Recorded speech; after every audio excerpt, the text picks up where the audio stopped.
This little lens is the 45mm Sigma.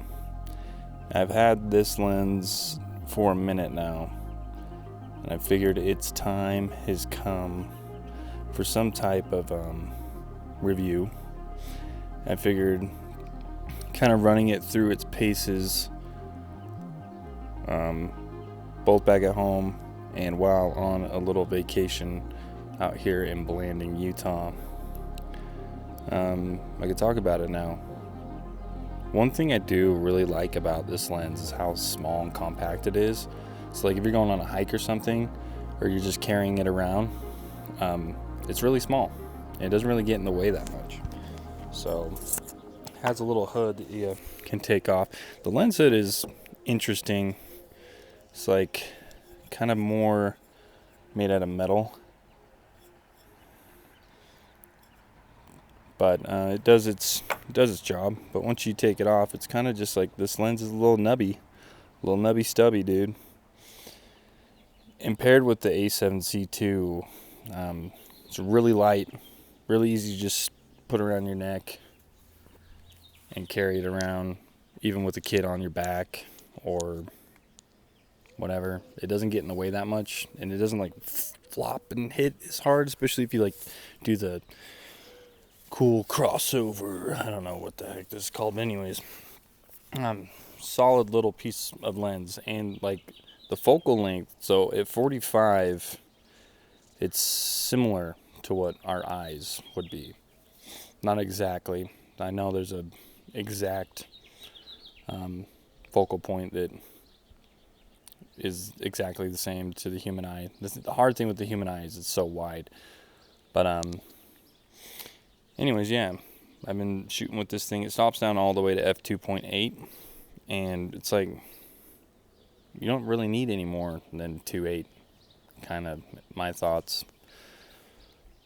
And it's just a durable little lens. It's got 2 rings. It's got a focus ring, and then you have your aperture ring. One thing I really enjoy about this lens is that it's not perfectly sharp. So you get like this little bit of a, how do I explain it? I have to show it in a photo. Like on this photo I took of this lock here. And it's just a lock that's on a gate at an elementary that we went to. And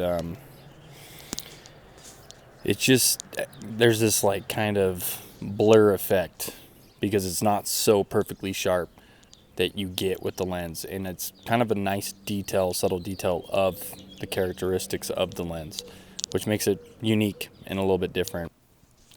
Now I know I said blur, but I'm not talking about the bokeh.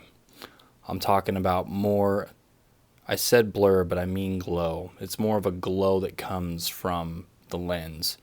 And it's because it's not so, the lens is not super tack sharp. So you get a lot more softer images out of the lens. So it's more of this glow that you get, and it's because of the softness of the lens. So when I said blur, I wasn't talking about the bokeh. The bokeh is good on this lens. At 2.8, the bokeh, like in this lock right here, it looks great. The bokeh's, it's fine. It's good enough. Because like, for example, you shoot with the Sigma 85mm I have, that thing is tack sharp, wide open. And this lens, this Sigma 45, it's not tack sharp, but it's still sharp. It's still sharp enough. Like, I don't know. I used to think that the most important thing was just like complete sharpness and getting all the detail. And now it's like, this thing was like $200 used, and it looks fantastic. Like, I've shot all the majority of the images that I've taken on this trip were with this lens. And I mean, you can't really complain. It's pretty solid. And then, I mean, for the price that you can pick this lens up for, how big it is, lightweight. That's the other thing, like taking this out on adventures and not having to be like super concerned that you're going to drop it, break it. It's $200. The thing costs nothing. So it's like your stress is automatically gone. You don't really care. I'll hand the camera to the kids and let them shoot with it. Unlike this G Master 24 to 70 that I have on my camera, that's $2,500. I don't want to pack this massive thing around with me everywhere I go. And it costs a lot of money. Even used, this thing you can still get a lot of money for. So yeah, it's simple, small, and durable. Gets the job done. I've only taken one Astro photo with this. And you can see it here. I think I exposed, or the exposure was too long. Stars were starting to trail. I haven't got as much shots with that yet, because I haven't had enough time yet to really hit the Astro season hard, but it's coming. I think it'd be an alright lens for it. Not having the tack sharpness will kind of be a bummer for Astro, because you want to have a sharper lens for that. But yeah, this comboed with the A7C2, really solid. So, and then having the A7C2 this thing is really light, and it never really felt like it was in the way when I was doing anything.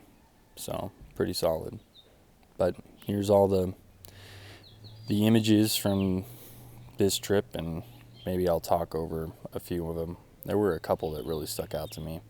Some of the ones I got in Mesa Verde with this lens were pretty awesome. So just even like landscapes at this focal point look really, really good, and really, really fascinating and interesting. But yeah, that's all I got for this one.